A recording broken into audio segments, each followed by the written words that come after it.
nos prestigiar aí, e ao final nós conversaremos um pouquinho, nós abriremos para as perguntas, tá bom?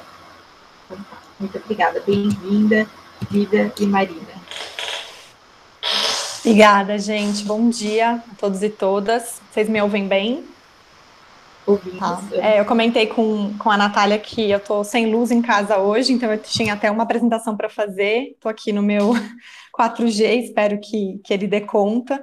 Então, vocês, por favor, me interrompam se eventualmente, enfim, o som ficar ruim ou tiver alguma falha. Eu tinha preparado uma apresentação com os casos do criança consumo, né, de atuação do criança consumo para a gente falar sobre esse tema, mas vou mandar para vocês depois por e-mail, eu vou deixar com a Natália, enfim, porque aí vai faltar um pouco essa parte de ilustrativa, mas acho que vai fazer sentido, eu vou tentar, enfim, explicando esses casos para vocês aqui na fala mesmo.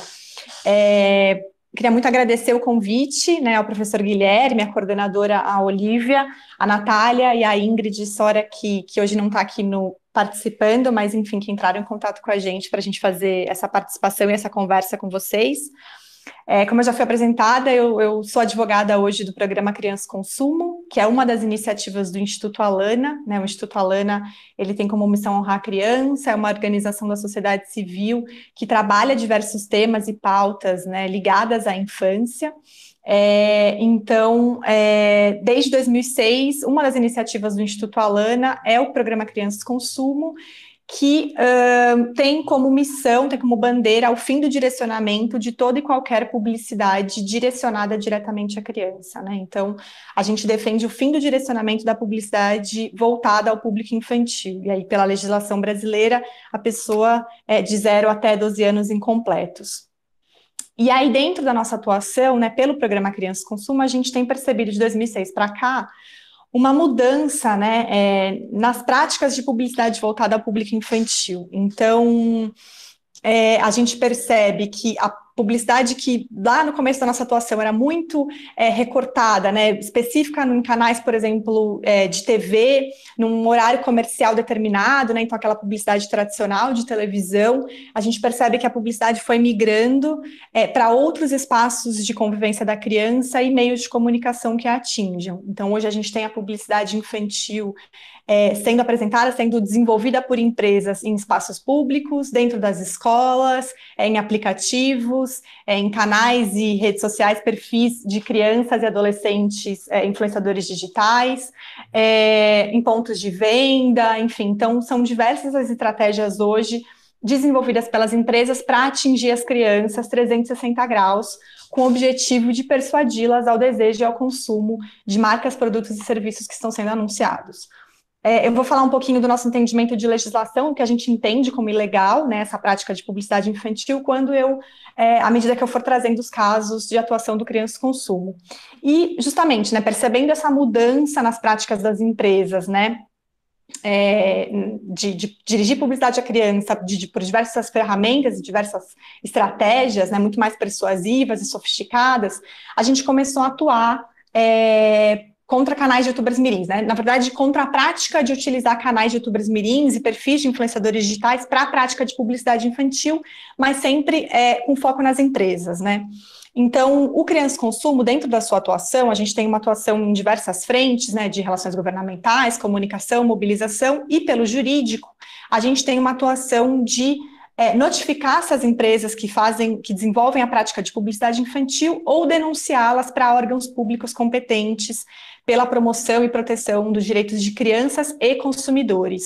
Então, por exemplo, a gente envia uma denúncia para um PROCON do Estado de São Paulo ou para o PROCON do Estado do Rio, ou para a Defensoria Pública, Núcleo da Infância ou Núcleo do Consumidor, para que esses órgãos, diante desse caso concreto que a gente denunciou, atuem, né? E aí esse órgão pode tanto ter uma atuação por meio de um termo de ajustamento de conduta, ou por meio de uma ação civil pública, então tem várias ações civis públicas em andamento, ou aplicando uma multa, enfim. Então a nossa atuação, ela se encerra, vamos dizer assim, a partir do momento que a gente denuncia para esse órgão, e esse órgão depois vai atuar e a gente faz esse acompanhamento. E aí o que a gente percebeu, sobre especificamente youtubers mirins, a gente teve a nossa primeira atuação, uma das primeiras atuações que eu queria destacar, que foi em março de 2016, nós denunciamos 15 empresas para o Ministério Público Federal do Rio de Janeiro, 15 empresas pelo envio de produtos a canais de influenciadores digitais mirins e teens, né, crianças e adolescentes influenciadores digitais. As ações consistiram na utilização desses canais e perfis em redes sociais como YouTube, Facebook e Instagram para divulgação de marcas, produtos, serviços, promoções, eventos.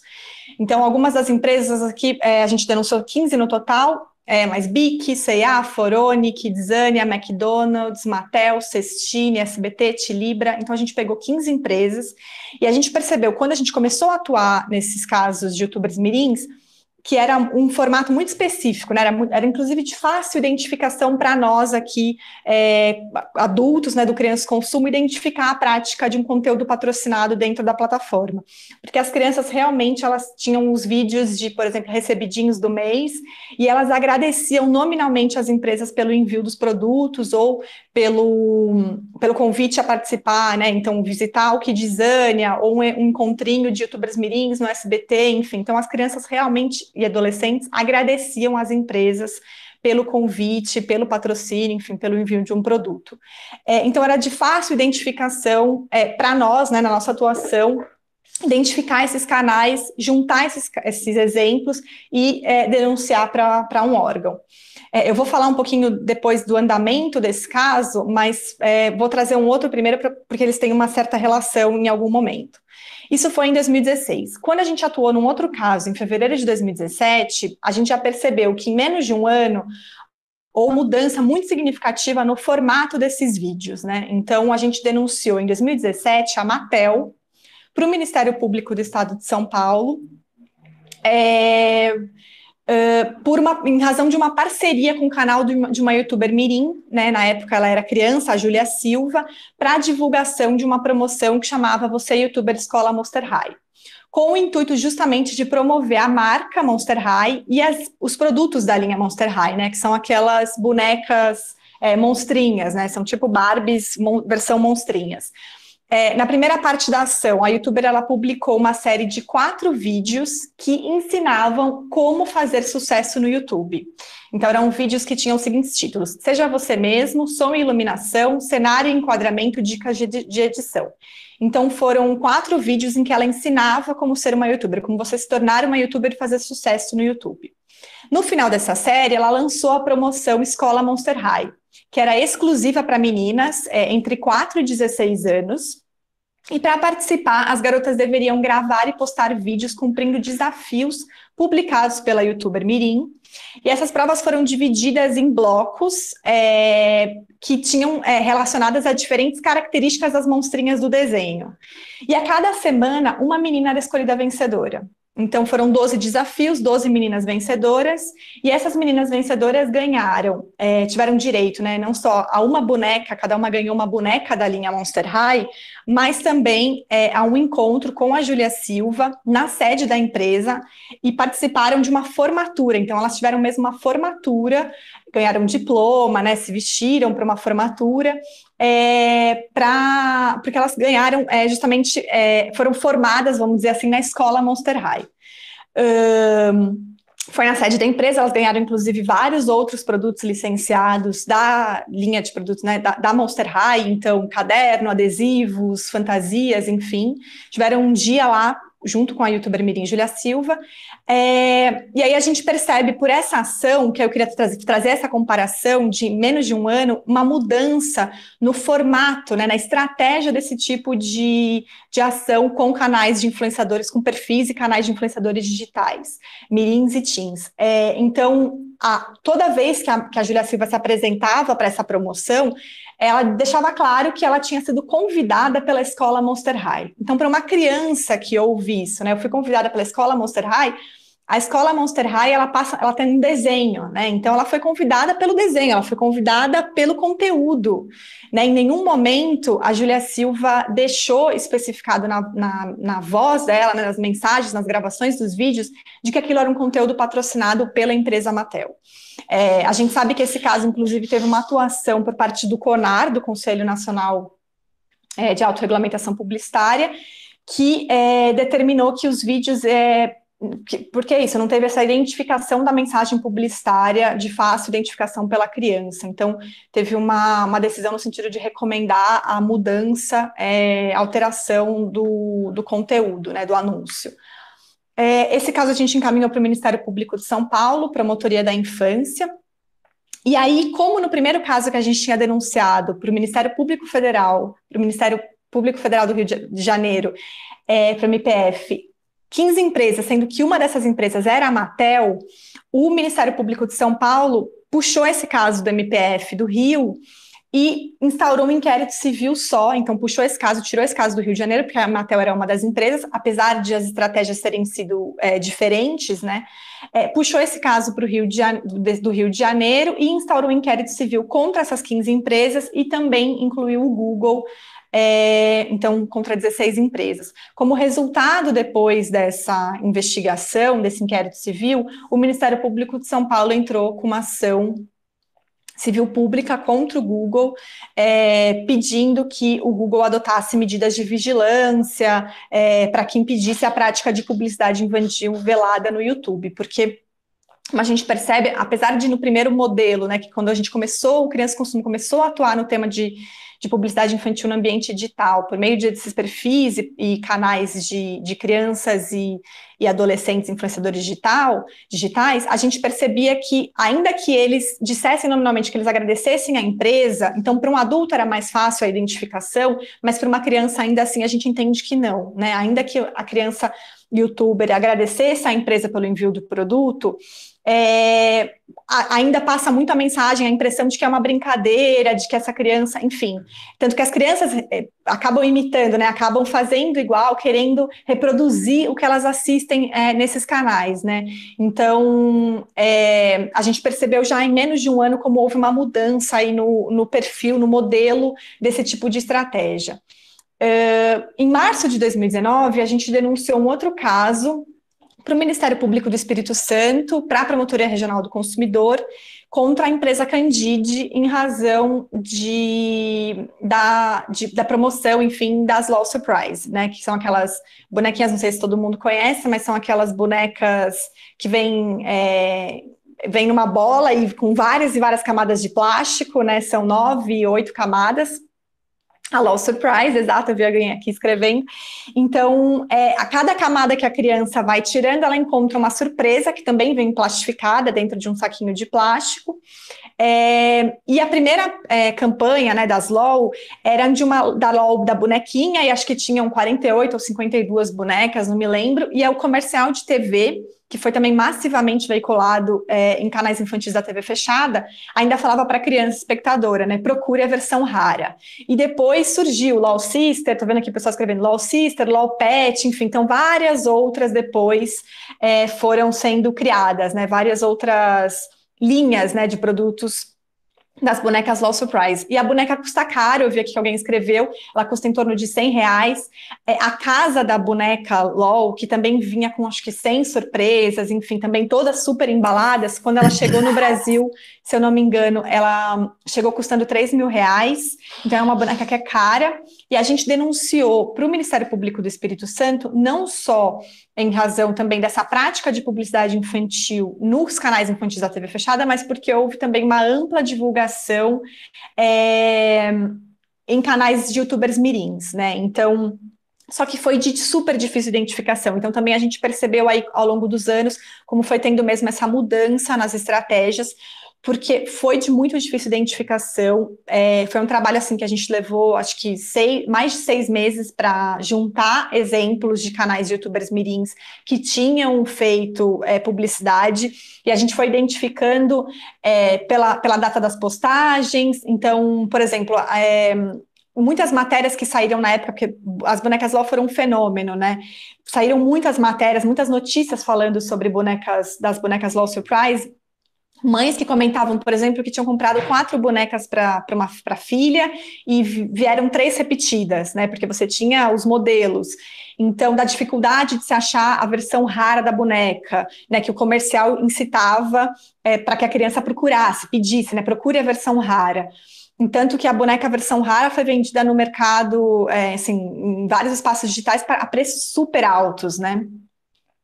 Então, a dificuldade de encontrar a versão rara, mas coincidentemente esses canais de youtubers mirins sempre encontravam a versão rara quando demonstravam os presentes, inclusive canais em que, um canal, por exemplo, de duas irmãs, né, que não eram gêmeas, acho que não lembro agora qual que foi, mas a gente tinha duas irmãs que elas abriram cada uma boneca e as duas encontraram versões raras. E aí, os comentários das crianças na época nos vídeos eram, mas como vocês conseguiram encontrar a versão rara? Ninguém encontra a versão rara.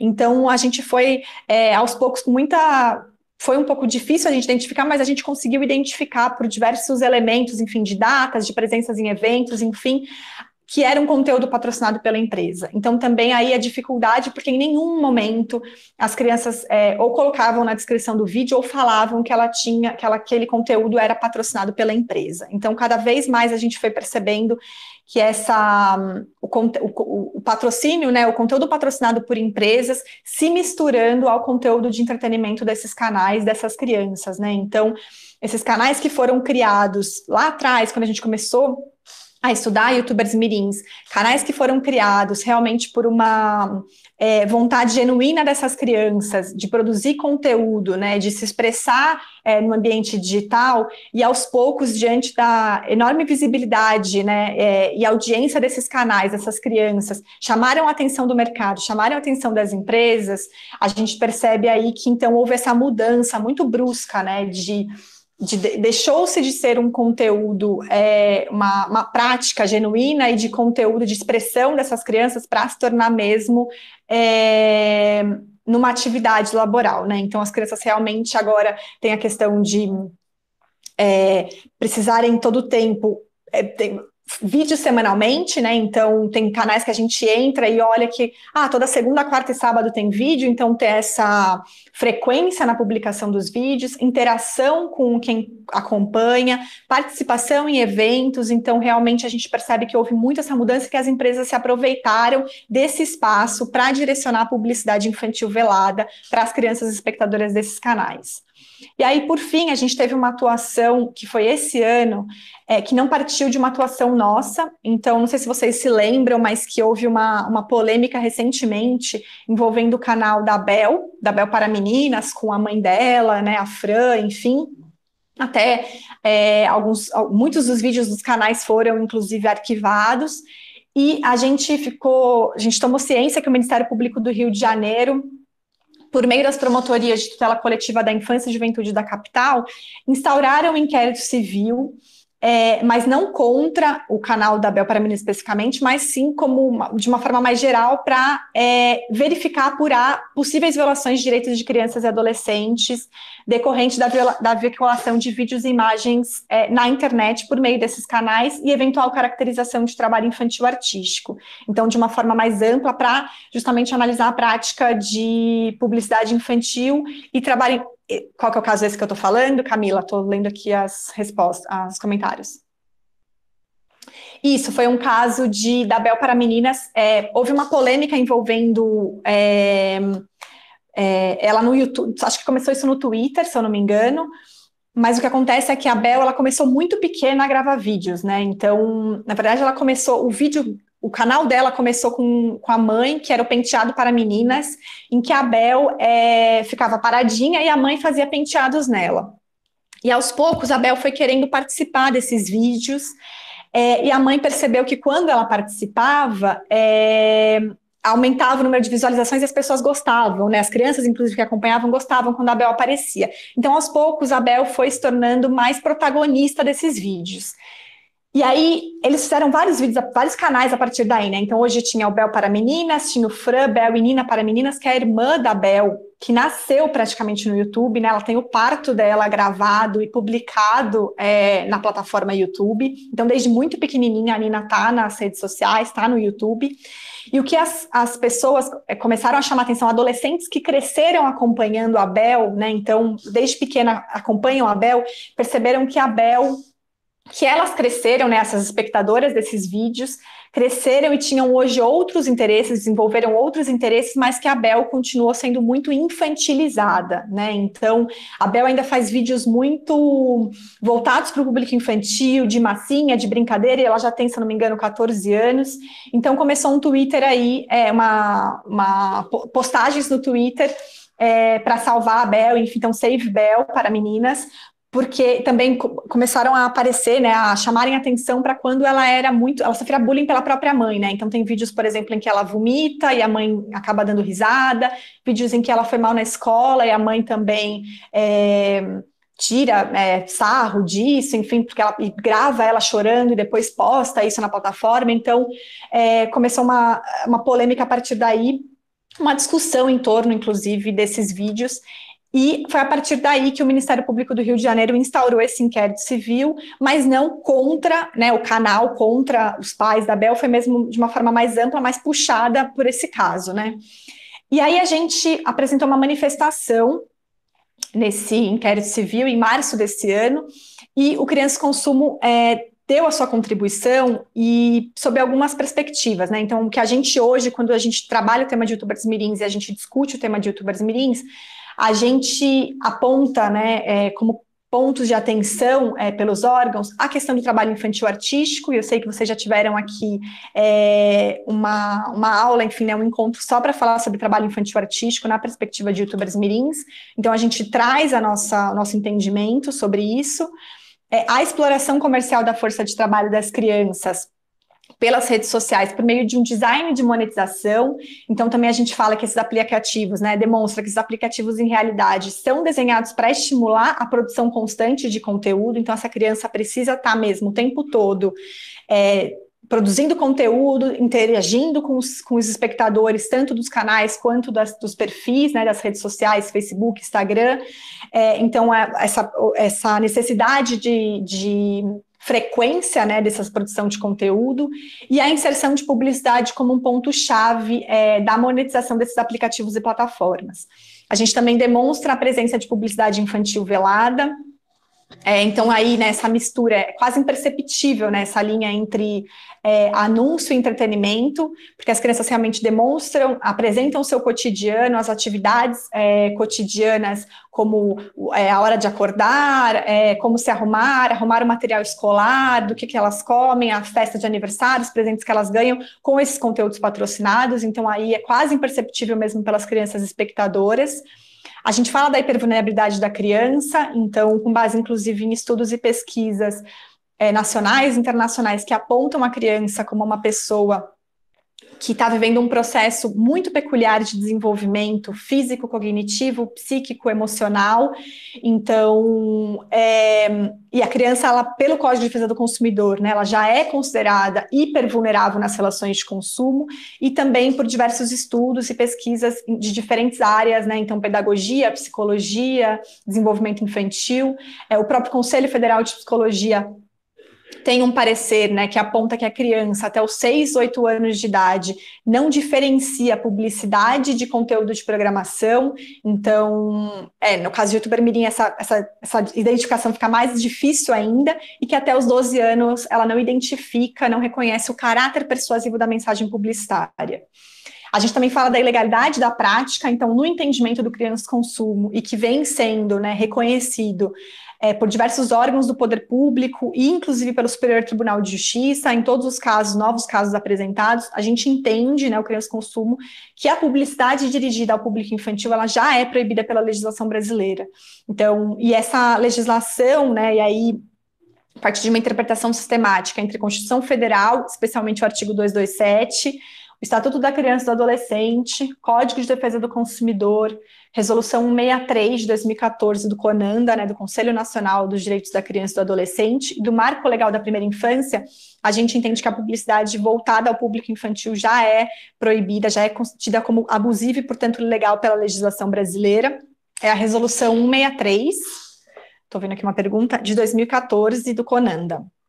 Essa resolução, a gente entende que a publicidade infantil, imagina, ela já é tida como ilegal pelo Código de Defesa do Consumidor, que é o artigo 37, parágrafo 2º, e também pelo artigo 36 que fala do princípio da identificação da mensagem publicitária.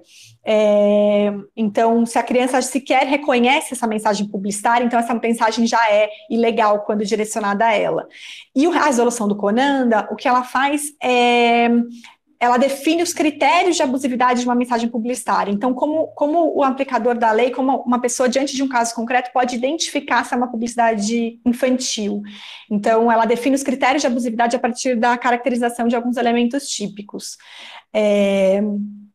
E também, então, a gente defende a ilegalidade da prática, e também a responsabilidade compartilhada de toda a sociedade. Então, a gente entende que, em que pese a responsabilidade dos pais e mães, né, dos youtubers, influenciadores digitais mirins, a gente não pode esquecer que essas crianças desempenham uma atividade de trabalho infantil artístico e que, assim, elas se encontram inseridas em uma lógica de exploração comercial, né? Então, diversos atores se aproveitam da atividade dessas crianças e adolescentes, né? Então, as plataformas têm a sua responsabilidade, então cada ator tem a sua responsabilidade na parte que lhe cabe, né? Então, as plataformas se aproveitam e se beneficiam muito desses canais, né? Então, tem uma pesquisa, inclusive, do SPM Media Lab, um estudo, né, um levantamento da geração YouTube, eu não sei se vocês conhecem esse estudo, mas foi a Luciana Correia, a professora Luciana Correia, que fez esse levantamento em 2015, 2016, 2017.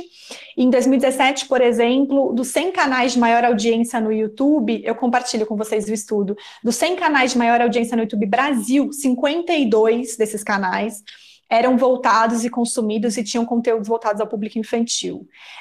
Na época, inclusive, o YouTube não tinha alterado seus termos de uso, então a plataforma tinha lá como especificado que era, né, os termos de uso para 18 anos, depois teve uma mudança agora recente, acho que a Marina talvez vai falar mais sobre isso, sobre essas mudanças do YouTube, para 13 anos, então as crianças estão nesse ambiente digital, nesses ambientes, ainda que eles não tenham sido concebidos e desenhados para elas. E também com base no artigo 71 do Estatuto da Criança e do Adolescente, né, que prevê que a criança e o adolescente tem direito à informação, à cultura, lazer, esportes, diversões, espetáculos e produtos e serviços que respeitem sua condição peculiar de pessoa em desenvolvimento. Então, com base nesse dispositivo, a gente entende que as empresas devem sempre considerar as capacidades em evolução das crianças, né? Então, a consideração primária de seus melhores interesses e a promoção e proteção de seus direitos. Então, as empresas também têm uma responsabilidade, as empresas de tecnologia, de criar, desenvolver, desenhar, conceber, enfim, aplicativos e plataformas que levem em consideração essa fase de desenvolvimento peculiar das crianças, né? Então, esses direitos por design das crianças. Então, a gente tem trabalhado esse tema hoje dos youtubers mirins com base nesses pontos todos. Eu peço, assim, milhões de desculpas por vocês, eu sei que a culpa não é minha, mas por não ter tido o PPT para ilustrar tudo isso que eu falei para vocês, mas depois está super bem explicado e tem, inclusive, links e vídeos desses casos que a gente atuou para vocês justamente também depois perceberem como eu trouxe essa mudança no formato e das estratégias nos canais de youtubers mirins. Eu vou compartilhar com vocês depois por e-mail, porque aí ficaria muito mais fácil, enfim, a visualização de tudo isso que eu trouxe. Então, peço desculpa se ficou um pouco confuso, mas eu não estava contando com essa surpresa de ficar sem luz hoje de manhã. Mas depois com o PPT vai ficar mais fácil. E agradeço a atenção de vocês. E se precisarem, estou por aqui. Obrigada. Obrigada, Lívia. Nossa, foi perfeita a explanação. Muito obrigada mesmo, viu? Brilhante. E agora, então, eu passo a palavra para a Marina Pica, por favor. Quero lembrar que todos os nossos encontros estão sendo gravados e eles estão no nosso canal do YouTube, que é Núcleo Tadit, tá bom? Depois, quem perdeu, todos os nossos encontros estão lá, tá bom? Então, obrigada, Lívia, e, por favor, a Marina, então, passo a palavra a ela. Obrigada, gente, especialmente ao Guilherme, a Natália e a Ingrid, agradecer a Lívia, que fez essa palestra, enfim, é sempre bom voltar a ouvir a Lívia, agora que a gente não está cotidianamente, assim, trabalhando, né, ainda que a gente trabalhe em diversas parcerias. Falar rapidamente sobre o Intervozes. O Intervozes é uma organização da sociedade civil que tem mais de 15 anos atuando pelo que a gente chama de direito à comunicação, e o direito à comunicação como um direito positivo não só um direito negativo, que é você não censurar, mas você garantir que, enfim, todos os agentes possam se expressar. E isso, e aí, a partir também desse entendimento, a gente trabalha com os limites da liberdade de expressão também, porque quando não há limites à liberdade de expressão, você acaba por limitar a liberdade de expressão de grupos vulneráveis. Então, acho que isso tem muito a ver, né, com a ideia de que se você não estabelece limites para a liberdade de expressão de todos, no diálogo com as crianças, você afeta o desenvolvimento dessa criança. Então, a gente está falando de sopesamento de direitos, acho que tem tudo a ver com o nosso trabalho. No Intervozes,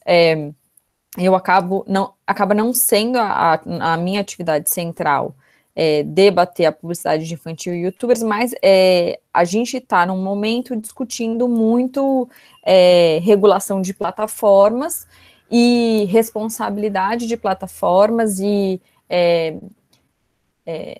estruturas, né, de governança que possam olhar para a regulação de plataformas e fazer um acompanhamento e uma fiscalização, tudo isso nesse projeto de lei que hoje é o centro do meu trabalho, que é o projeto de lei chamado de Fake News, e aí eu vou tentar fazer alguns paralelos aí no debate que a Lívia já trouxe e um pouco do que a gente está discutindo nesse momento, né. Primeiro, que é um debate que surge, né, que é o que mudou exatamente quando a gente pensa na publicidade. Acho que é importante dar esse passo para a gente olhar quais são as diferenças que a internet traz, para a gente não achar que a gente tem ou não assim, qual é a necessidade de regulação específica, né, de buscar novas soluções para os problemas. Quer dizer, a gente tem novos problemas, quais são as características desses novos problemas? Então, quando a gente falava de veículos de massa tradicionais, a gente está falando de rádio e TV, a gente tem, enfim, veículos que têm um alcance imenso, né, mas poucos pontos de emissão. Então, a gente tem uma distribuição ponto-massa, né. Não é novo o modelo de distribuição que não é ponto-massa, mas que é ponto local, podemos dizer assim. E eu queria dar um exemplo como o outdoor. Então, um outdoor, ele atinge uma grande quantidade de pessoas, mas ele está restrito a um determinado local, e ele também tem essa produção e emissão de informação, de conteúdo distribuída, né? Não é exatamente ponto massa, a gente poderia dizer que são múltiplos pontos, né? Quase uma massa, não diria que é uma massa, mas uma capacidade muito maior de emissão, e esse impacto local. Quando a gente olha para a publicidade nas plataformas, então a gente está falando dessa grande diferença que sim, é uma mídia de massas, ela pode ter um impacto local, ela pode ter um impacto massivo, e você tem essa possibilidade de produção e emissão de conteúdo absolutamente massificado. E aí é o que a mídia ninja costuma chamar de massa de mídia, o que não significa que não seja uma mídia de massas, né? Então, a gente tem o emissor também massificado quando a gente está falando das plataformas. E aí, nesse sentido, quando a gente tem diversos agentes produzindo conteúdos, você começa a ter, então, uma questão que cresce muito rapidamente, que é de quem é a responsabilidade por esse conteúdo. E aí eu queria voltar, então, ao Marco Civil da Internet. Acho que é importante, quando a gente faz esse debate, voltar ao Marco Civil da Internet e entender, então, ele segue a mesma linha, né, do Communication Decency Act dos Estados Unidos, né, que na Associação 270 vai trazer que o intermediário, né, de um sistema informacional, ele não é responsável civilmente pelo conteúdo de terceiros. E aí eu queria rapidamente detalhar por que isso foi pensado assim, né? É engraçado porque todo mundo acha que essa foi uma opção muito liberal e que não é protetiva dos usuários. Mas a intenção, por que está no Communication Decency Act? porque a intenção era você construir um formato, uma regulação que pudesse abrir espaço para a moderação protetiva. E aí, essa moderação protetiva, ela não estaria atrelando a responsabilidade do intermediário. Então, qual que era a questão? Olhando a jurisprudência nos Estados Unidos, você via que se havia um processo de edição, de seleção de conteúdo por um agente, então ele era responsável quando havia um conteúdo danoso. Isso a gente estava falando de livraria, não necessariamente de jornal, mas enfim, eram várias ações que caminhavam nesse sentido. Então, qual era o sentido que isso ia levar quando a gente falava de intermediário? Eles teriam duas opções: ou não moderar nenhum conteúdo, ou seja, não entrar no papel de editor e deixar o conteúdo todo ali, não importava se era evidentemente um dano, porque eles não iam dar conta de cuidar de todo o conteúdo. E a opção foi de abrir espaço para essa moderação, essa edição de conteúdo, ainda que se entendesse que não ia ser possível fazer tudo, controlar tudo. Então, esse modelo do Communication Decency Act, ele é um modelo para favorecer a moderação de conteúdo, mas não impactar esses intermediários, o que inviabilizaria esse tipo de negócio. Então, também era uma formulação pró-inovação, então impactaria esses negócios e impediria a ascensão desses grandes intermediários digitais. Então, foi um pouco essa a construção. E a ideia era justamente, inclusive, permitir a proteção de crianças e adolescentes, né? Nessa época, o debate da pedofilia na internet já estava colocado, tudo isso, né? O Marco Civil da Internet, ele vai trazer mais ou menos essa mesma formulação. Então, lá no artigo 18, ele vai trazer, né, que o provedor de conexão à internet não será responsabilizado civilmente por danos decorrentes de conteúdos gerados por terceiros.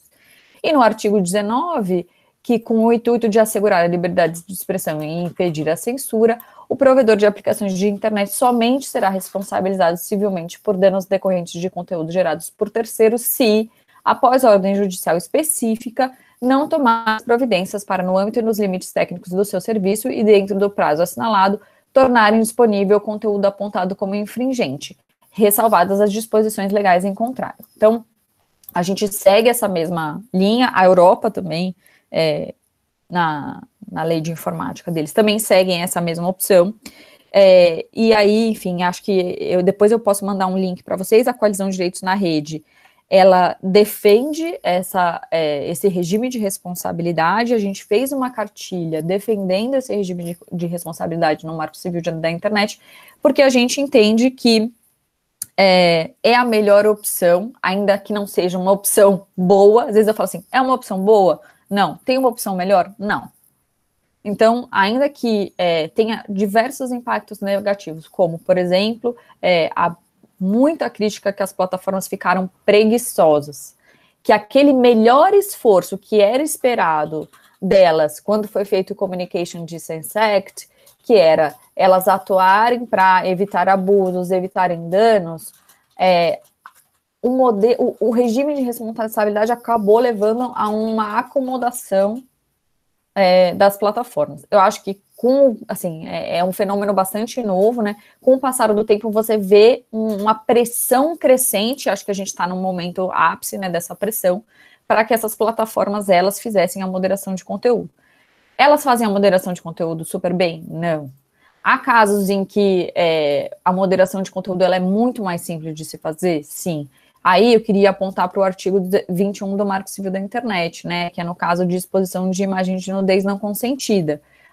O regime de responsabilidade é outro, e a plataforma ela tem que reagir não a uma ordem judicial, mas a um apelo da própria pessoa que está sendo impactada pela imagem. É claro que é muito fácil, quando a gente fala assim, como é que você verifica se aquele conteúdo é danoso? Você rapidamente consegue mandar uma imagem de quem você é, enfim, uma foto sua, e você comprovar que aquilo é você, enfim, você faz um vídeo, tá? Tem várias formas de fazer isso.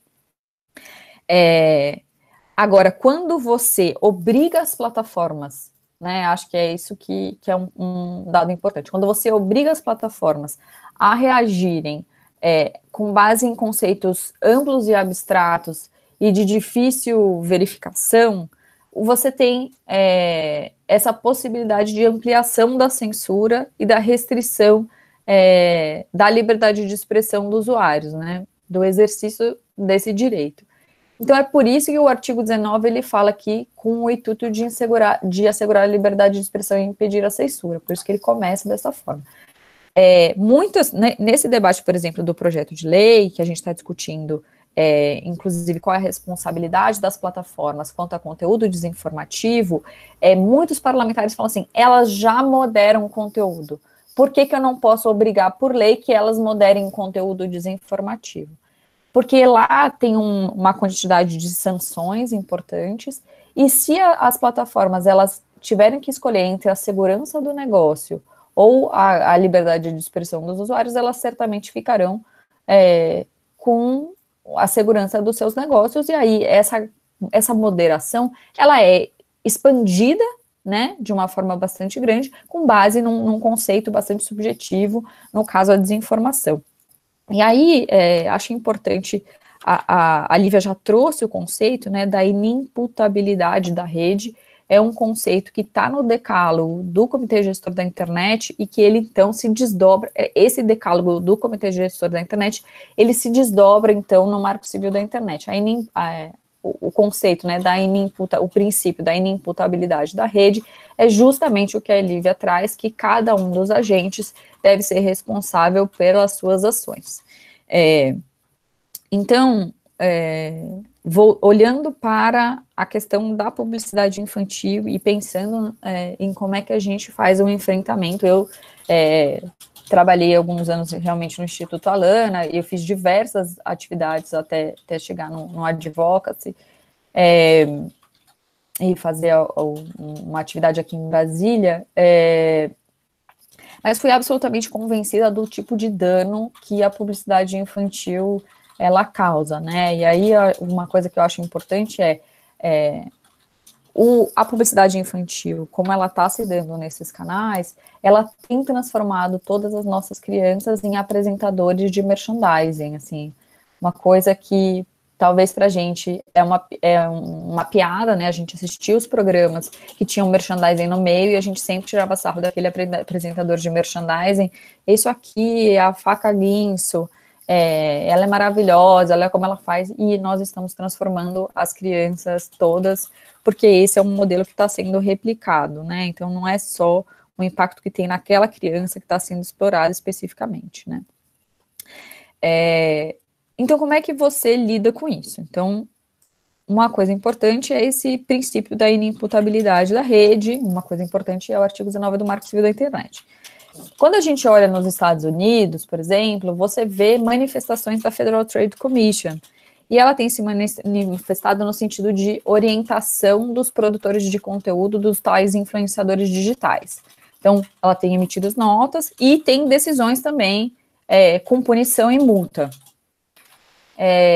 E aí tem um caso de um influenciador digital, não vou me lembrar o nome, que foi multado porque ele fazia propaganda de um site lá, e ele não falava que o site era dele. Ou seja, ele emitia uma informação relevante para quem estava assistindo, que era de fato uma publicidade, né? Que ele tinha interesse naquela divulgação daquele conteúdo. Como a Lívia falou, o próprio CONAR também tem se manifestado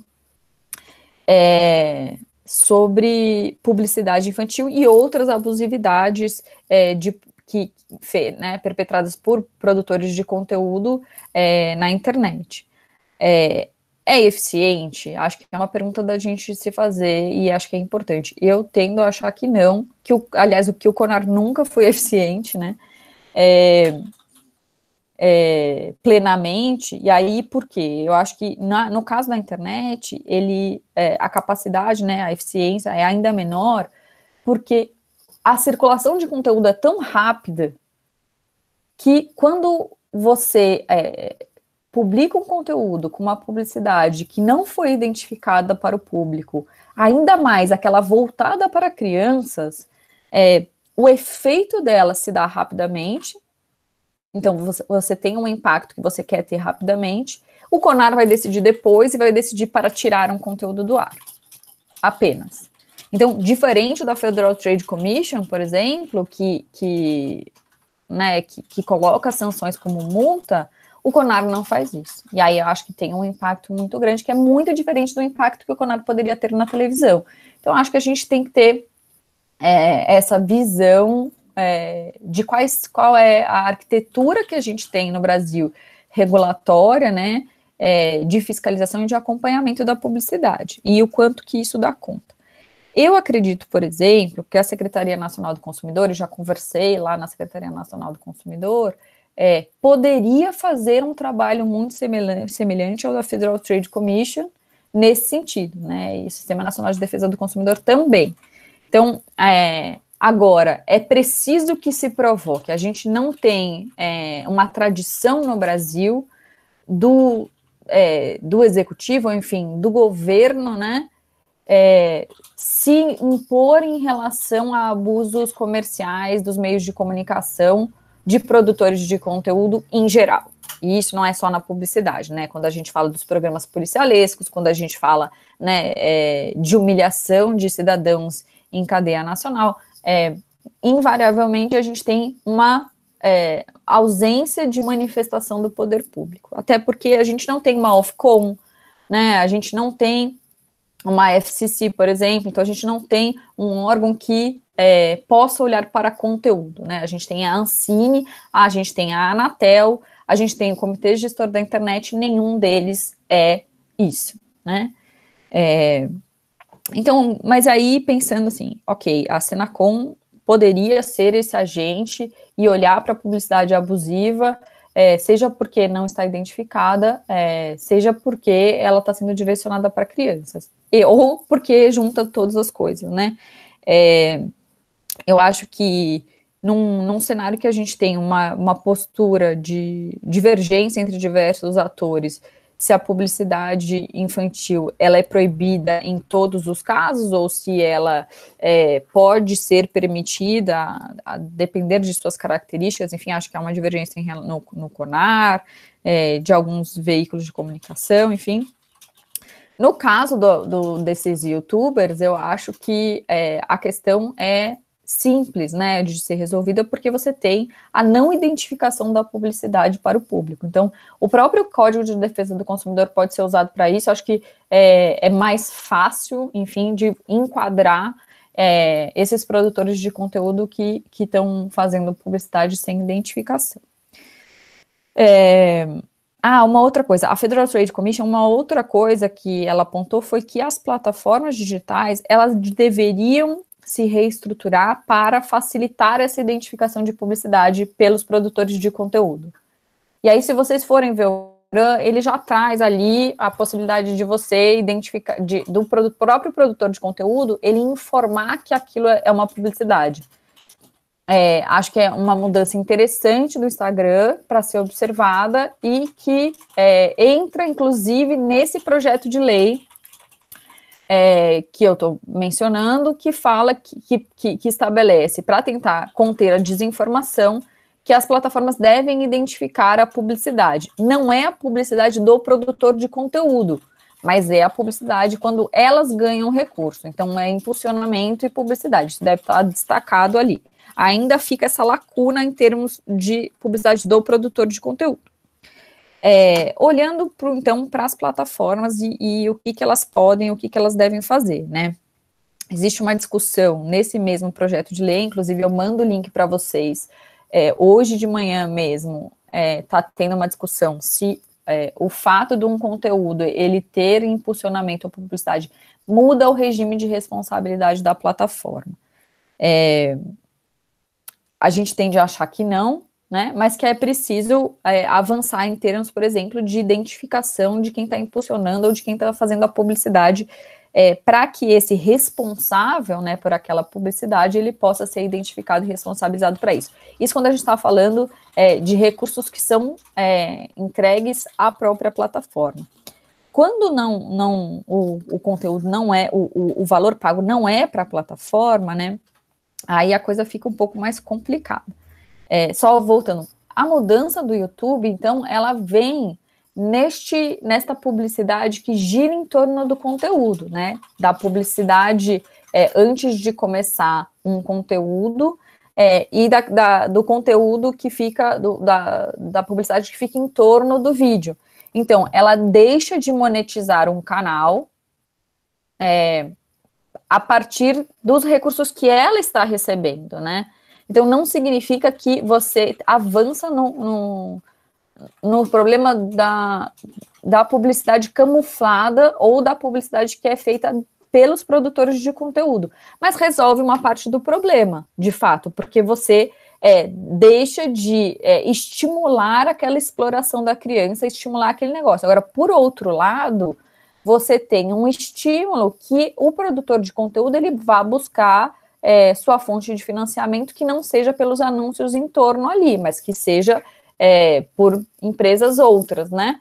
Então, a gente tem, nessa matéria mesmo, né, eu fiquei, na verdade, um pouco chateada com a escolha, né, do repórter, porque ele insistia muito, né, é uma matéria do G1 e a Globo tem pressionado muito por responsabilização das plataformas. Ele pressionava muito para que eu dissesse se isso resolvia o problema, a mudança da política do YouTube. E eu dizia, não resolve o problema. Nenhuma medida sozinha vai resolver o problema, mas é um passo importante, né?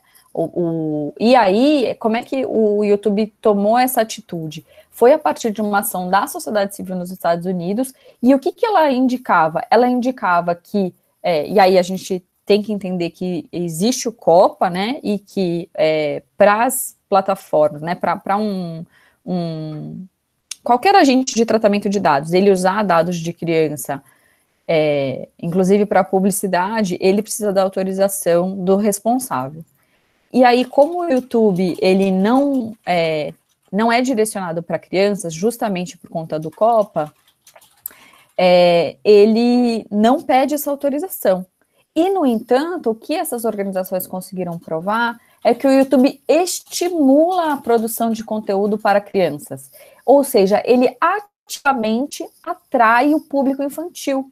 E aí a interpretação ele sim tem que ser responsabilizado por não ter pedido consentimento parental, porque ele ativamente busca o público infantil.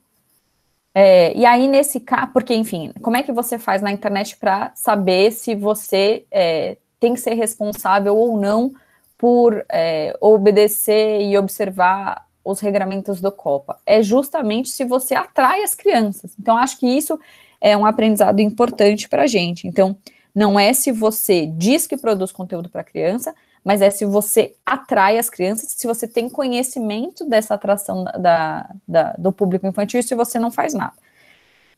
Então, como houve esse processo, né, foi a partir de uma pressão da sociedade civil que o YouTube, então, modificou sua postura. E aí, no caso dos produtores de conteúdo, e aí os influencers digitais e os youtubers mirins, a meu ver, a gente precisa de uma pressão muito grande no sentido de quem vai se responsabilizar por esse conteúdo abusivo. E, a meu ver, não há como responsabilizar os intermediários por isso. Por quê? Como você vai discernir o que é publicidade camuflada do que é opinião? E aí, assim, pensando num espectro amplo, assim, para além dos youtubers infantis, né? Por exemplo, você tem uma opinião política. Aquilo foi pago? O Temer fez enfim, remunerou uma série de influenciadores digitais para que defendessem a reforma da Previdência. Isso não necessariamente foi identificado para o público. Mas eu mesma poderia ter feito um vídeo sendo contra ou a favor da reforma da Previdência. Como é que você ia, a plataforma, como ela ia poder identificar? Então, acho que entra muito no conceito do artigo 19, se o artigo 19 ele é equilibrado. Inclusive, a decisão, há uma ação no Supremo Tribunal Federal que vai julgar se o artigo 19 é constitucional. Estava agendado para este ano, daí veio a pandemia, e a gente ainda não sabe quando vai ser agendado, mas acho que é um assunto bastante importante para acompanhar quando se está discutindo youtubers infantis, youtubers mirins, desculpa. E aí, a meu ver, como eu disse, se não é a plataforma, quem tem que ser responsabilizado? E aí, eu faço um paralelo com as revistas também, né? As revistas não são responsabilizadas se você tem uma publicidade abusiva. Quem pagou pela publicidade que é responsabilizado, né? Ainda que a revista faça um processo de seleção, o que às vezes pode ser, inclusive, abusivo.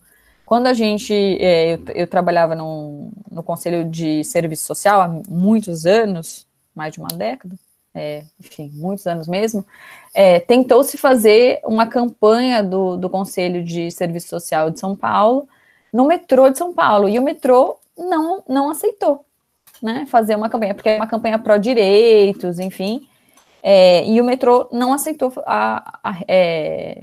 colocar a campanha nos seus espaços, enfim, acho que daí sim abusivo.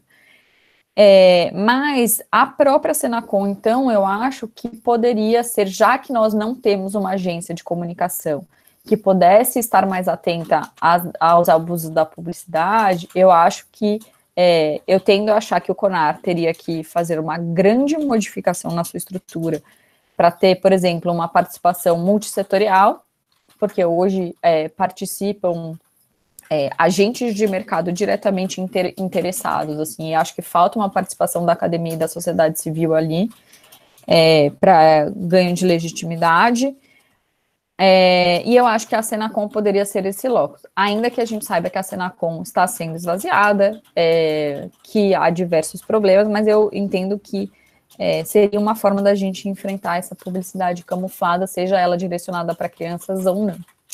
E é isso, fico por aqui.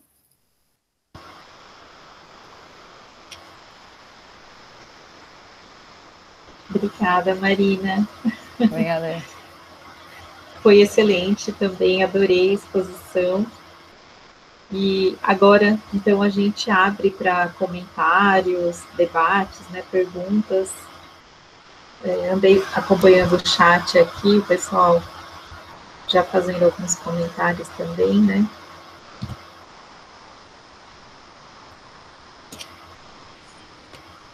Eu gostaria de... Deixa eu colocar aqui meu vídeo. Estão me ouvindo? Estamos. Sim. Então, mais uma vez, bom dia para todo mundo. Um prazer conhecer vocês duas, que eu já tinha lido algumas coisas que vocês escreveram. Já nos colocaram até em alguns projetos juntas. Acho que o mais recente foi do pessoal da ANDE, né? A gente está junto, acho que até a gente vai dar uma aula junto, né, Lúcia? Muito em breve. Então, é um prazer conhecê-las, já conheci um pouquinho do que vocês escrevem, do que vocês pensam, coincidimos em vários aspectos, então eu tenho algumas angústias para dividir com vocês. Uma é a seguinte, eu vou começar do fim, da fala da Marina. É verdade, Marina, que a gente tem na mão, bom, eu sou a Sandra Cavalcante, eu escrevo sobre trabalho infantil artístico, eu que há um mês fiz um paralelo entre trabalho infantil artístico e youtubers mirins, e mais ainda agora que eu estou junto com o pessoal da ANDE, do Vitivivar, eu vejo o quão importante é essa ferramenta, está ao alcance de todos, para democratizar esse acesso ao mundo, essa fala de todas as classes sociais e esferas, até inclusive etárias, porque ninguém aprende de uma hora para outra a ser responsável, a ser adulto, então é muito bom que as crianças, de forma acompanhada, possam usufruir, aprender a usar essas ferramentas para arrasar na vida, no mundo, quando forem adultos, e ganhar dinheiro com isso quando forem adultos. O problema é o que fazer até lá. Então, a gente está escrevendo, eu com os integrantes do grupo, o professor Guilherme também, um artigo sobre youtubers mirins, e uma das coisas que eu coloquei ali é que, muitas vezes, a estrutura econômica facilita com que a exploração infantil aconteça. Por exemplo, quando na área rural se contrata a família, um produtor rural, né, se contrata pela performance ali daquele grupo e não aquele trabalhador, é muito provável que ele vai pôr a família inteira para trabalhar, inclusive os filhos menores, porque ele ganha por produção, então ele põe todo mundo para trabalhar. Então, também eu entendo que uma plataforma, quando remunera um canal que nitidamente quem atua ali é uma criança que está fazendo enfim, as maravilhas que eles conseguem fazer, se apresentando, cantando. Então, primeiro, é um trabalhador infantil, é um trabalho infantil artístico, porque ele é como um apresentador de um programa de TV, está ali apresentando, né? Então eu estou falando desse caso específico, a gente tem mais de um formato, né? Tem aqueles formatos que eles só estão expondo a vida particular daquela criança, que aí seria uma outra abordagem, mas eu estou pensando nesse caso, que de fato ele está ali representando, e muitas vezes, inclusive, fazendo publicidade, sem alvará judicial, sem autorização. Então, estamos diante dessa situação. Vocês sabem que esse caso, eu acompanhei muito de perto esse caso das 15 empresas que o Alana denunciou lá no Rio, e o Ministério Público Federal se declarou incompetente, dizendo que a competência seria do MP de São Paulo, e aí veio, no final, o professor Guilherme, não foi em janeiro de 2019, eu até conferi aqui, que foi no final de 2018, que houve essa ação civil pública do MP de São Paulo, né, o doutor Eduardo Dias, eu tive como, enfim, acesso aos autos, são sigilosos, mas eu estava fazendo esse trabalho para a ANDI, então eu vi toda a polêmica ali, e era maravilhosa a denúncia, assim, a ação civil pública era muito bem estruturada, e, resumidamente, pedia, então, que se proibisse a remuneração desses canais, e aí eu entendi que naquela situação, de fato, não tinha como, se fosse proibir essa remuneração, eu estou dizendo, de fato, você tem toda a razão, Marina, se essa remuneração é feita naquele conteúdo que quem elaborou o vídeo está colocando ali a publicidade, não é disso que a gente está falando, aí é difícil o controle, realmente não tem nada a ver com a plataforma. Estou falando daquela propaganda que aparece antes, durante e depois do AdSense, né, é um canal que é remunerado.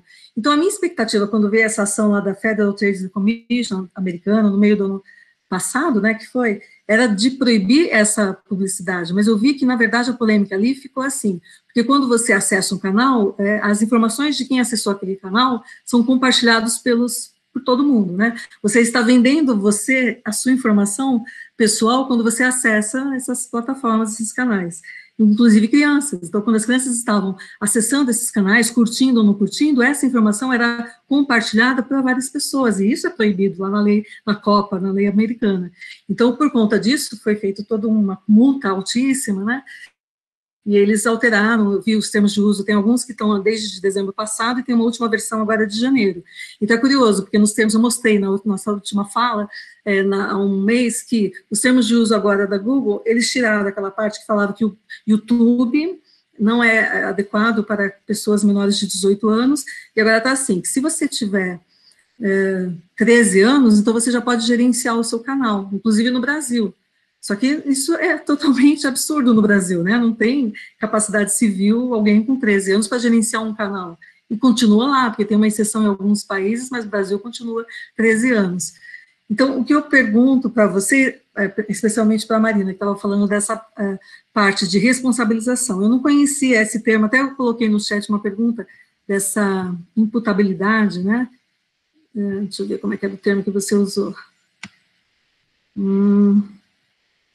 Inimputabilidade, né? Eu perguntava, eu entendo que é inimputável a plataforma, a internet, mas a partir do momento, por exemplo, que uma plataforma se estrutura de uma forma que permite que pessoas que têm menos de 18 anos gerenciem canais e sejam remunerados, porque apesar dessas últimas mudanças, então, quando o canal é criado e se identifica como um canal destinado a crianças, ele não vai compartilhar as informações, né? Esses dados do usuário não vão ser passados para o mercado, mas continua tendo publicidade, isso que foi minha frustração, eu achava que a partir dessa alteração não ia ter mais propaganda nesses canais, continua tendo propaganda, diminuiu muito a quantidade de empresas interessadas, porque elas não recebem mais essa base de dados de informações dos usuários, de quem está curtindo ali aquela publicidade, mas continua tendo a publicidade.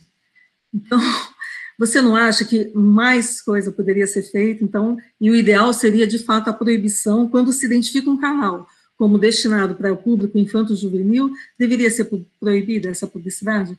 Eu estou dizendo, então, dessa publicidade estrutural, do próprio, né, da própria plataforma. De fato, eu concordo com você, que quando o conteúdo envolve uma publicidade, aí a responsabilização é, então, enfim, dos pais, né, dos responsáveis, de quem está produzindo aquele conteúdo. Já para terminar a minha fala, deixa eu fazer a pergunta para Lívia. Lívia, quando você falou de um caso que foi proposto no Ministério Público do Espírito Santo, eu fiquei pensando, por que no Espírito Santo? Uma das grandes questões é qual a competência, qual o juízo que vai avaliar essas situações, já que a criança mora num lugar, a empresa, a anunciante está no outro, né, e isso daí é apresentado para o país inteiro. Então, já tem uma definição com relação a isso? Qual é o juízo competente para julgar, decidir essas ações? Porque eu vi que no próprio Instituto Alana aconteceu isso, vocês denunciaram no Rio, ele acabou, depois de um ano, se declarou incompetente, aquela justiça do Rio de Janeiro, aí veio para São Paulo, e aí que o juiz, o Eduardo Dias, né, o promotor aqui de São Paulo, da Infância e Juventude, ajuizou a ação civil pública contra várias empresas também, né, a própria, você citou, não sei se esse Monsters High também entrou, mas enfim, então eu queria também entender o que vocês descobriram por enquanto com relação ao funcionamento adequado dessa parte de competência para decidir desses casos. É isso.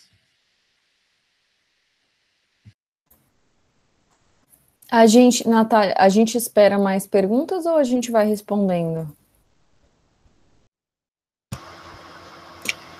Oi, Marina. Eu acho que era bom já ir respondendo na sequência, né? Até lá o pessoal pode ir formulando novas perguntas, elaborando novas questões, né? Então, tá bom. Se quiser começar, Marina, por favor. Tá bom, vou começar aqui. Então, o conceito, né, e esse princípio, o conceito da inimputabilidade de rede é um conceito que, enfim, vem se desenvolvendo ao longo do próprio desenvolvimento da internet. Ele passa a ser um princípio no decálogo do Comitê Gestor da Internet. Então, lá tem 10 princípios que devem reger a governança e o uso da internet no Brasil, e é um documento, como eu disse, é um documento de referência até hoje, claro, né, ele é bastante principiológico, e ele, então, os princípios colocados ali, deles derivam um marco civil da internet, inclusive.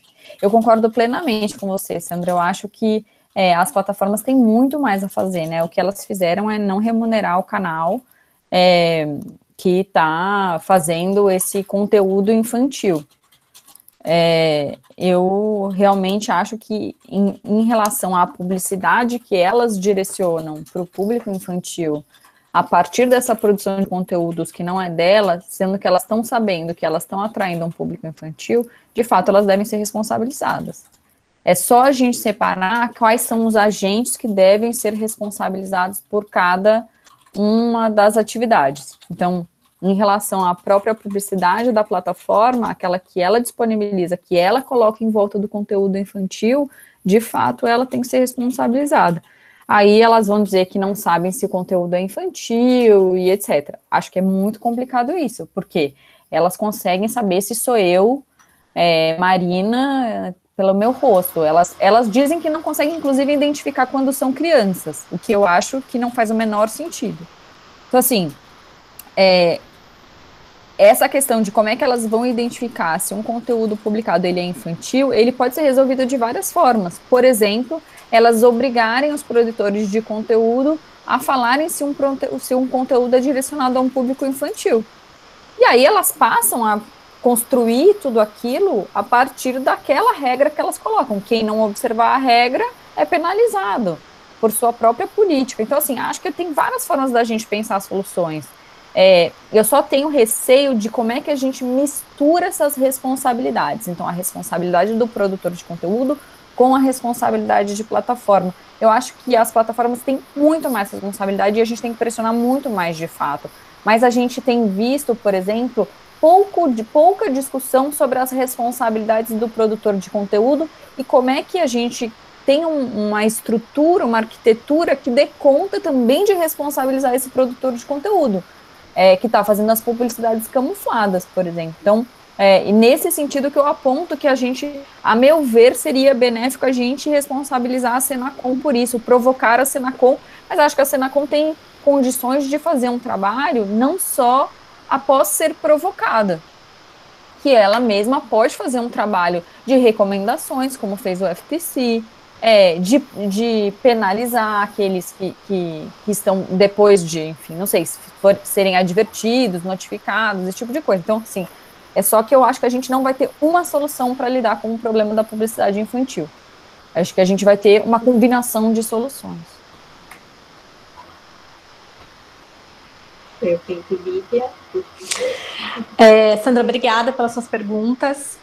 Então, especificamente sobre isso de competência, de juízo competente, existe uma diferença, né? Como o tema da publicidade infantil, ele acaba passando tanto pela promoção e direitos de consumidores como de crianças. Então, as denúncias que o Crianças Consumo envia vão para órgãos tanto de proteção do direito de crianças como por órgãos de defesa dos direitos de consumidores, né? Crianças e consumidores. E as regras são aplicadas de forma diferente, né?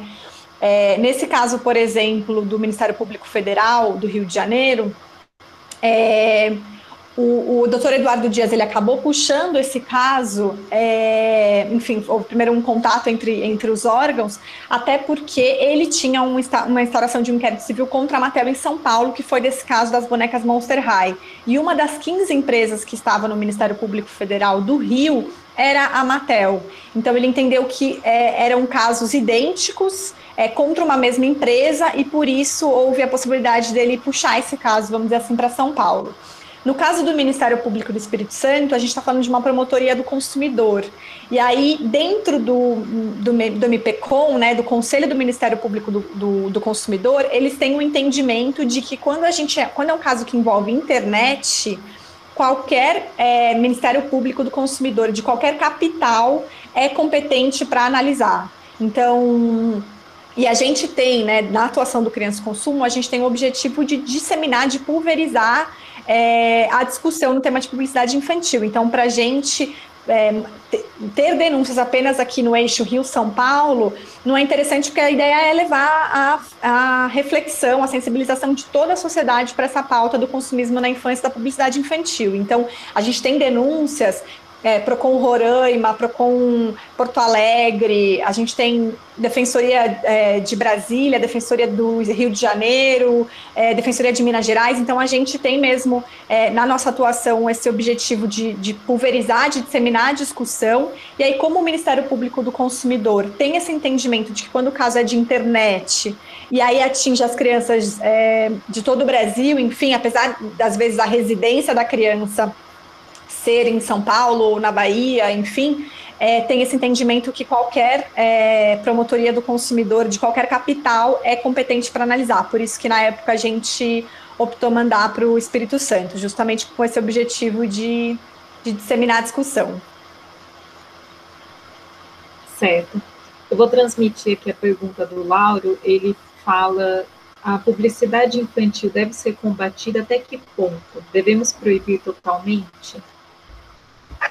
Acho que eu vou direcionar essa questão para a Marina e a Lívia, para as duas responderem. Lívia, essa você começa, tá? Então, para os dois pontos de vista.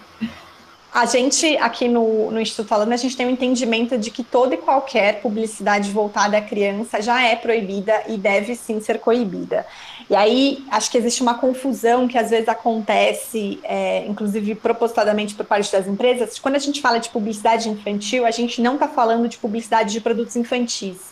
A gente não está falando de publicidade que tenha a representação de crianças, são coisas diferentes, tá? Então, e aí nisso, a resolução do CONANDA que eu citei na minha fala, ela traz esse rol exemplificativo justamente para ajudar a identificar o que é uma publicidade infantil.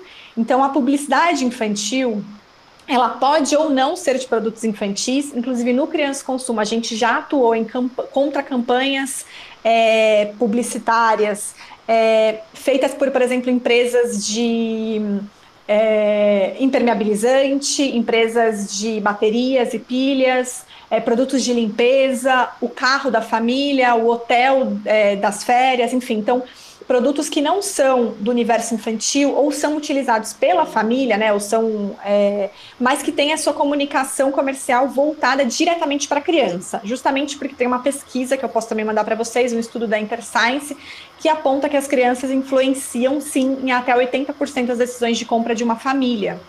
Então, os pais e mães detêm o poder de compra, né? Mas a influência na decisão é sim das crianças. Inclusive, tem uma pesquisa mais recente do Instituto Locomotiva que aponta que os pais assumem, né? Pais e mães assumem, reconhecem que gastam muito mais quando vão com as crianças ao supermercado e que elas influenciam sim nas decisões de marcas e escolha de produtos dentro de um supermercado. Então, as empresas anunciantes sabem disso, né, desse poder de influência do público infantil, e por isso direcionam suas campanhas não só de produtos infantis às crianças. Uma outra confusão também que é feita, então, para uma publicidade margarina, por exemplo, né, bastou ter uma criança, já configura a publicidade infantil? Não. A criança, ela faz parte da sociedade e ela deve ser representada em não só publicidade, mas em qualquer tipo de conteúdo, né? Então, por isso que a gente tem crianças em novelas, em filmes, em teatros e também em comerciais de TV, né? Em campanhas publicitárias, para que ela seja representada, já que ela faz parte, né? Ela acompanha a nossa sociedade. Então, o fato de ter uma criança também não configura por si só a publicidade infantil. A gente não é contra o mercado publicitário, não é contra a campanhas publicitárias de produtos infantis, mas que essa comunicação não seja mais voltada ao público infantil, e sim que ela seja redirecionada ao público adulto, porque são os responsáveis pelas crianças, detentores do poder de compra. Então, a gente pede apenas essa mudança no público-alvo da mensagem publicitária. E aí, no nosso entendimento, pela legislação brasileira, a prática de publicidade infantil já é proibida, mas, infelizmente, muitas empresas insistem nessa prática porque compensa, né? No fim, é difícil a fiscalização, ainda mais hoje quando a gente fala de ambiente virtual, no mundo digital, fica cada vez mais difícil a identificação e até a fiscalização pelos órgãos, como também a Marina muito bem trouxe, né? Quando ela fala, por exemplo, do CONAR, de que é isso, já houve um dano e demora-se depois para ter essa decisão, que apenas recomenda, né, o fim do anúncio, então não tem nenhum, né, o CONAR não tem poder de polícia, não pode multar a empresa, não pode, então fica fácil aí, compensa ainda para muitas empresas. Ainda que a gente tenha uma atuação cada vez mais forte de vários órgãos, de aplicar a legislação e também pelo Poder Judiciário, cada vez mais as ações têm chegado, né, como eu falei, a gente já teve 2 casos no Superior Tribunal de Justiça que reconheceram a abusividade da prática de publicidade infantil. Acho que é isso. Perfeito. Tá, não, eu concordo com a Lívia, né, acho que esses dias eu vi que o Criança e Consumo estava trabalhando para explicar uma coisa que eu acho que é bem importante, né, muita gente fala assim, a criança precisa ter contato com a publicidade porque ela vai ter que lidar com isso no mundo, então ela tem que aprender a lidar com isso. Sim, a criança vai ter que aprender a lidar com faca. Você não vai dar faca para uma criança com 5 anos. A criança vai ter que lidar com um monte de coisa e você não vai entregar isso para a criança, sendo que ela tenha um amadurecimento adequado, suas capacidades adequadas para compreender aquilo. E o impacto que a publicidade tem, ela realmente é muito grande. Então, assim, acho que é bem importante. Aí, enfim, tem um monte de jogo sujo, né, quando se entra nesse debate. Eu acho que das questões assim que são colocadas assim, mas o Zé Gotinha seria proibido. A gente está falando aí acho que a Lívia pode até complementar, que eu estou lembrando aqui o jogo sujo, Lívia. Isso não é publicidade, né? A gente está falando de uma outra forma de você repassar informação que é considerado propaganda pelo projeto Criança e Consumo. Acho que é bastante importante. Então, quer dizer, produção de conteúdo educativa, formativa, tudo isso pode ser feito e é necessário em muitos casos, né? Agora, de fato, o impacto que a gente tem para a sociedade como um todo, eu acho que vai para além da gente olhar para a criança individualmente, mas o impacto que a gente tem como sociedade, quando à medida que as empresas direcionam, e aí acho que tem um caso muito bom, Olivia, que é aquele caso de baterias Moura, bateria de carro, que começou a direcionar a publicidade para a criança na perspectiva de que, então assim, precisa superar a ideia de que publicidade infantil é a publicidade de produto infantil, né? A baterias Moura fazia publicidade infantil justamente para criar. Como é que o pai escolhe bateria de carro, né? Enfim, a não ser um pai ou outro, uma mãe vai escolher uma bateria de carro. Se ela não sabe qual marca ela vai comprar e o filho fala baterias Moura, pô, pronto, vou fazer isso aqui. Para mim é indiferente, não sei nada sobre baterias. Então, eu acho que quando a gente fala em publicidade direcionada a crianças, a gente está fazendo uma escolha enquanto sociedade para além do impacto individual. E acho que, a meu ver, a sociedade que a gente quer construir não é essa super consumista e que tem valores deturpados. Então, é por isso que eu acho que sim, toda a publicidade infantil, né, toda a comunicação mercadológica que visa explorar a falta de capacidade crítica da criança deve ser proibida. Obrigada, Marina. Tem uma questão que é paralela a essa outra que o Lauro fez. Ele pergunta o seguinte: até que ponto estamos tolhendo o possível mercado de atuação artística dos infantes na sua vida digital e futura? Das crianças que já nascem com esse dom, na verdade, de ter um lado artístico e tudo mais. Não sei se deu para entender a questão. Não, Nathalie, eu acho que a criança tem direito à liberdade de expressão e de se expressar artisticamente, inclusive. Isso, a meu ver, não é tolhido com, enfim, o impedimento da prática de publicidade para crianças. A criança pode ter um canal. Tem criança que tem canal sobre livros. A gente tem visto isso. Então, não agora, existem canais em que a estrutura de coleta de dados, a responsabilidade que você tem de produzir um conteúdo, de expor a criança, acho que tudo isso tem que ser colocado em um balanço, porque depois a criança fala uma bobagem ou se expõe de alguma forma, e essa criança vai ser ridicularizada. Esse vídeo nunca mais vai sair do ar, nunca mais. Vocês podem ver o que aconteceu com o Nissin Orfale, né? Todo mundo lembra daquele vídeo, foi a primeira viralização que aconteceu com o menino. Então, assim, não acho que a gente tem que, como eu falei, sopesar direitos. Acho que é nessa perspectiva que a gente tem que trabalhar. Então, acho que é preciso orientar os pais, orientar as crianças. Acho que não é trivial você expor uma criança para audiência global. Evitar os abusos, né? Lívia, quer comentar alguma coisa? Daniela, quer fazer uma pergunta? Queria só complementar rapidinho, dizer que eu concordo com a Marina, e que é isso, né? Quando a gente percebe que houve esses canais de youtubers mirins, eles nasceram mesmo de uma vontade genuína, né, Marina? Inclusive com o apoio das famílias, das crianças produzirem conteúdo. A Júlia Silva, por exemplo, que é o caso que eu citei, a youtuber do caso da campanha Escola Monster High, ela criou o canal no YouTube, porque o pai dela, por um tempo, morou fora do país. Então, era uma forma de o pai e a família, enfim, depois ela acabou se mudando também, assistirem, ver, acompanharem, enfim, o crescimento dela. E ela produzia, ela sempre gostou, por exemplo, da boneca Monster High. Se você pegar os primeiros vídeos dela, ela era super pequenininha e ela montava a casa da Monster High com base em objetos que ela tinha em casa. Então, ela construía a caminha, a partir do momento em que ela começou a ganhar muitos seguidores e alcançou uma audiência super alta, ela chamou a atenção do mercado. Então, eu acho que, de fato, nasceu, né, a ideia dos influenciadores digitais mirins, das crianças, youtubers e influencers, nasceu de uma vontade genuína de produzir conteúdo, de se expressar, de exercer, né, o direito à liberdade de expressão, mas acabaram chamando a atenção do mercado, e aí acho que se perdeu um pouco, aí desviou um pouco, vamos dizer assim, o objetivo pelo qual nasceu a ideia desses canais, né? Hoje uma criança que você pergunta o que você quer ser, ela fala, não é o que eu quero ser quando eu crescer, eu quero ser agora, e eu quero ser youtuber.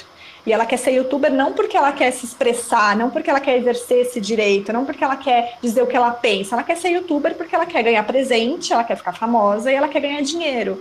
Então, acabou que acho que um pouco dessa... enfim, dessa lógica da nossa sociedade de consumo que acaba, né, se apropriando dessas ferramentas e usando justamente para atingir o público infantil e conseguir conquistar cada vez mais novos e novos consumidores, né? Daniela. Lívia, minha fala é exatamente no que você acabou de colocar.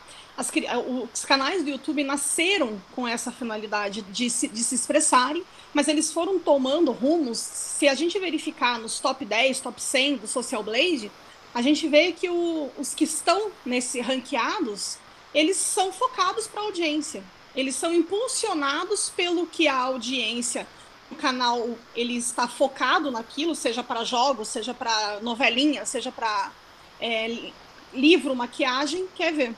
Então ele perdeu a plataforma perdeu essa espontaneidade nesses canais, nesse segmento de canal que a gente está falando. É claro que existem os canais feitos por amor, feitos pela liberdade, né, pelo desejo da criança se expressar, adulto, enfim.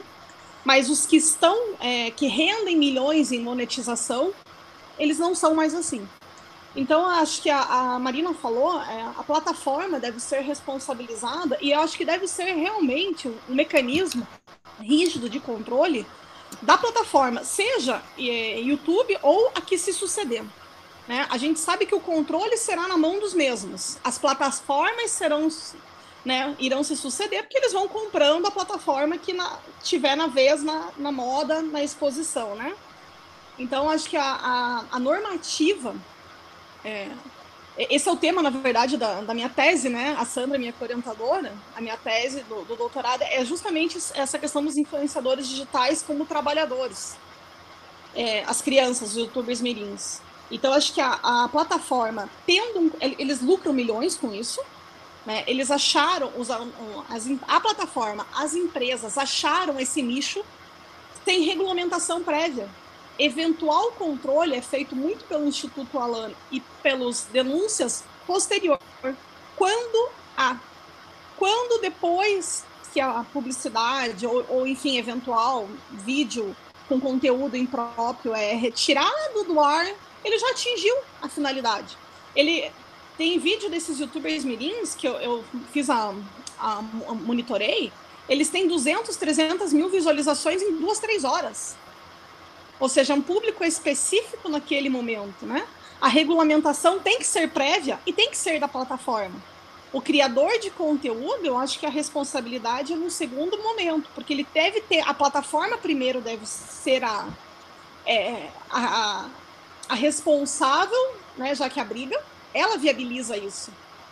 E daí, no segundo momento, o criador de conteúdo, penso eu, o responsável por indicar, classificar, ou seja, enquadrar aquele vídeo nas categorias que a plataforma seria obrigada a respeitar a normativa, né? Acho que é nesse sentido a luta pela regulamentação, porque qualquer coisa diferente vai ser inócua, porque o conteúdo já terá se espalhado, né? 200, 300 mil visualizações, eu falo aqui do Paraná, é maior que quase todas as nossas cidades do estado, para um público específico.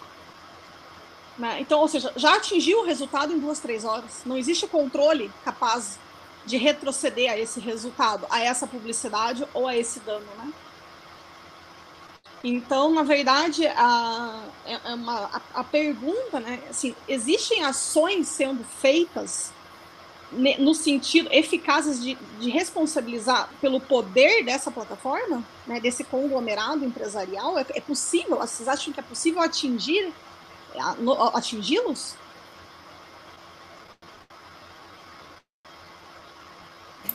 Bom, eu vou ser super rápida aqui, gente, porque eu vou ter um compromisso logo em seguida, e já me desculpando, assim, pelo apressado. Eu acho que sim, Daniela, eu sou uma pessoa super otimista. Até porque eu trabalho aqui em Brasília, se eu não fosse otimista, eu não acordava de manhã. Mas eu acho que vai exigir, primeiro, das organizações de infância, dialogarem bastante e os pesquisadores da área, né, dialogarem bastante também com as organizações que estudam e se dedicam aos direitos digitais. Muitas vezes o que a gente vê são que as organizações de direitos digitais esquecem o sujeito criança. E acho que, assim, eu ganhei de presente essa sensibilidade, então sou uma das pessoas que hoje trabalha focada em direitos digitais, mas que estou sempre tentando levantar essa bandeirinha de que existem pessoas que são diferentes e essas pessoas são crianças. É muito curioso que você, em geral, você tem é mais comum você lembrar que existem pessoas com deficiência do que existem pessoas que são crianças. Então, é isso, assim, eu realmente acho que a gente tem que estruturar, assim, uma grande coalizão, entender como é que a gente se fala. É isso, já queria aproveitar para agradecer, gente, porque eu não vou conseguir ficar muito mais tempo, só vou ficar mais um pouquinho para ouvir a Lívia. Não sei se eu já me despeço da Marina, né? Obrigada, Marina, pela sua participação, tá? Por estar conosco hoje, foi essencial para nós. Muito obrigada mesmo.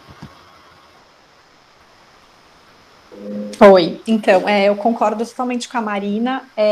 A gente tem como dificuldade, quando a gente fala de ambiente digital, acho que é isso, a questão da fiscalização, que é um ponto que eu acho que a gente precisa tentar dar suporte, né, para os órgãos de defesa dos direitos de crianças e consumidores, suporte, formação, enfim, condições, ferramentas para que eles possam, né, para que esses órgãos possam fiscalizar e atuar e aplicar a legislação quando a gente fala de publicidade infantil, para tentar coibir essa prática de publicidade infantil velada nas plataformas e aplicativos.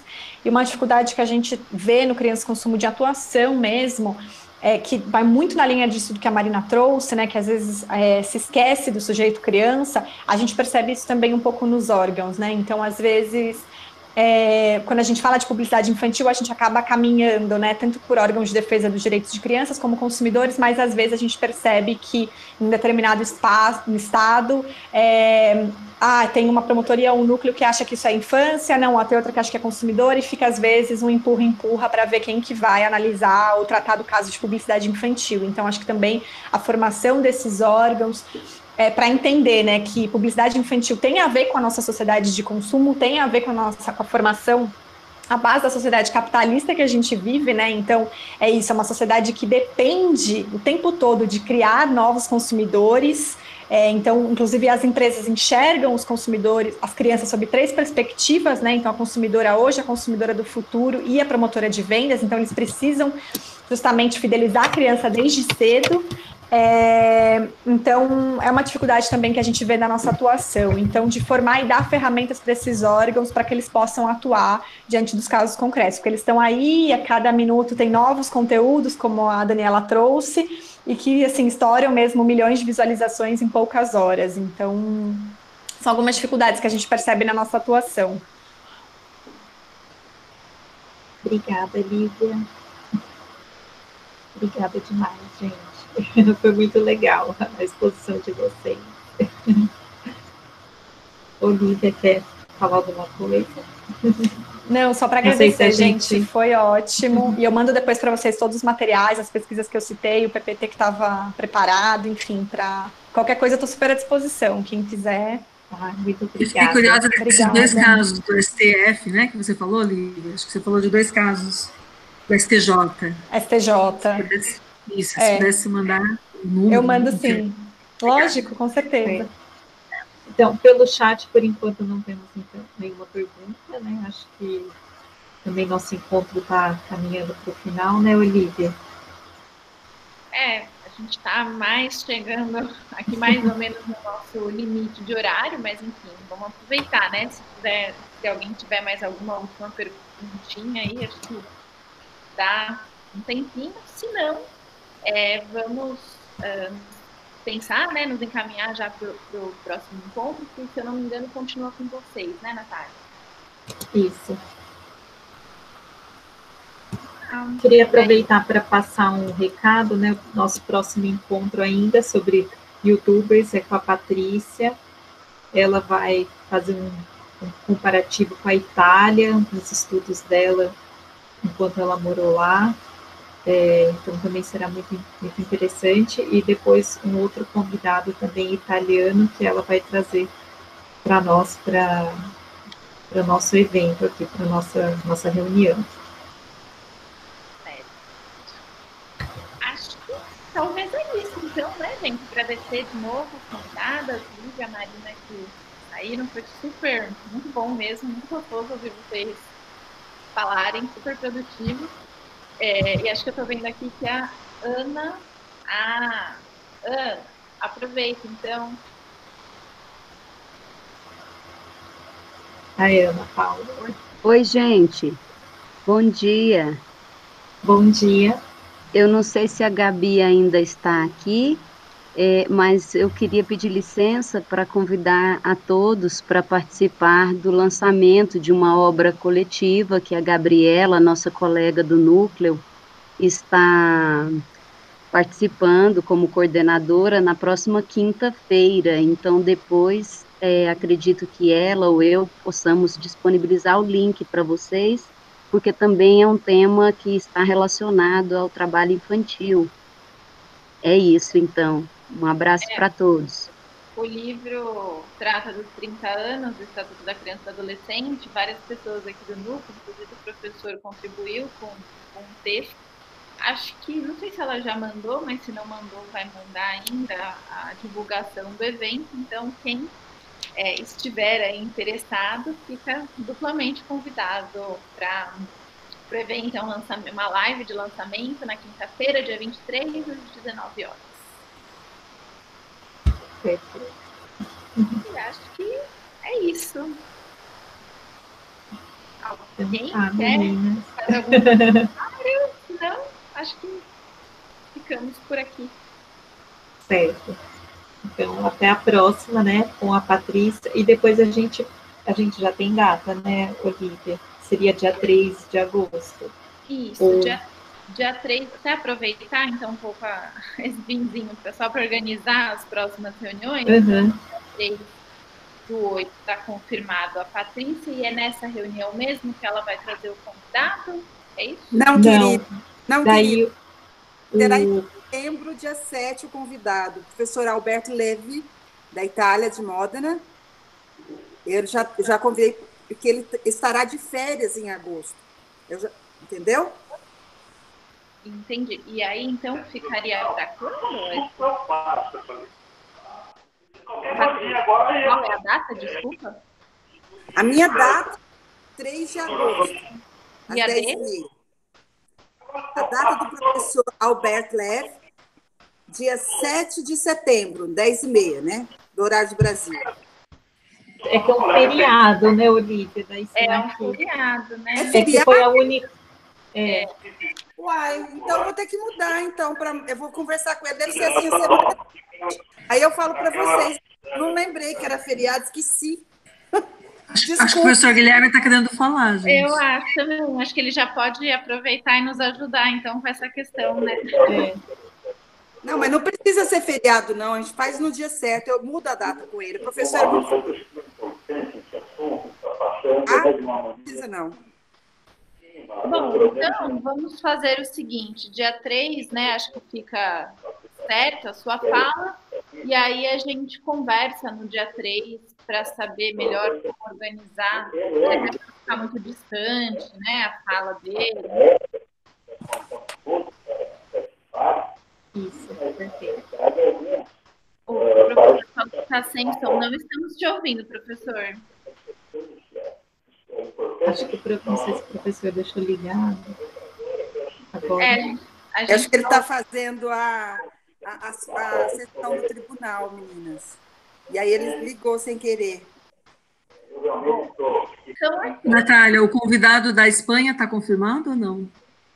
Então, por enquanto ele ainda não confirmou, o Adriano Todoli. Eu fiz um novo convite para uma data alternativa, porque ele viajaria, né, no dia que eu sugeri, e eu fiz alteração de datas, agora eu estou aguardando a confirmação, que ele demora um pouquinho para responder. É sempre, né, Natália? Mas acho que seria legal tentar definir até o encontro da semana que vem, sem querer atrasar, mas porque aí o próximo eixo consegue, né, saber, assim, ter uma para iniciarem, né? O próximo eixo está pronto, gente? Você sabe, Olivia, quem seria o próximo eixo? Olha, até o último combinado seria o grupo da Monique, não sei se ela está aí, da Paula, que falariam sobre, até tem relação um pouco, né? Trabalho infantil e esportes. Em alguma medida tem uma ponte aí boa. Acho que dar uma sequência. Fala. Olivia, tem algum grupo que está começando para eu esse aqui nós já estamos findando para a gente migrar?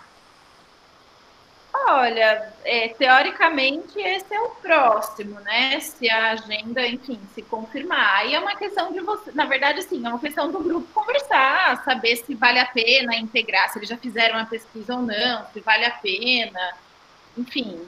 Depois eu te passo o contato do pessoal do grupo e aí, enfim, vocês que se decidam, né? Se achar que vale a pena se juntar, se junta, se não tem problema também. Temos muitos grupos ainda pela frente. Então vamos aguardando, né? Vamos aguardar um novo grupo, que nosso está terminando, né? Mas, Patrícia, está confirmado? Daqui a 15 dias é você que faz a apresentação, certo? Está confirmado, imagina, né? Eu estou querendo, porque esse grupo nós já estamos finalizando, eu quero começar um outro, mas para mim já tá confirmadíssimo. Tá bom. Então tá certo. Então, no dia 3, eu vou até depois, enfim, acho que o professor não conseguiu, se esse professor está nos ouvindo, ele não conseguiu falar, só para a gente depois confirmar esse mesmo horário. Eu sei que a partir do segundo semestre começam várias aulas, né? A rotina da graduação volta. Se eu não me engano, o professor vai ter aula também de manhã. Então, a gente, enfim, a data é dia 3, mas a gente confirma o horário. Horário. Da próxima reunião, só para, enfim, não ter nenhuma incompatibilidade. Certo? Tá ótimo, Olivia. Muito Beijo obrigada. a todas. Parabéns, meninas. É isso, vou parar a gravação agora, tá? Uhum. E aí, enfim, depois eu passo o link para as youtubers aí. Tá ótimo. Obrigada, Olivia. Eu aguardo. Beijo, gente. Beijo, obrigada, pessoal. Tchau, meninas. Tchau.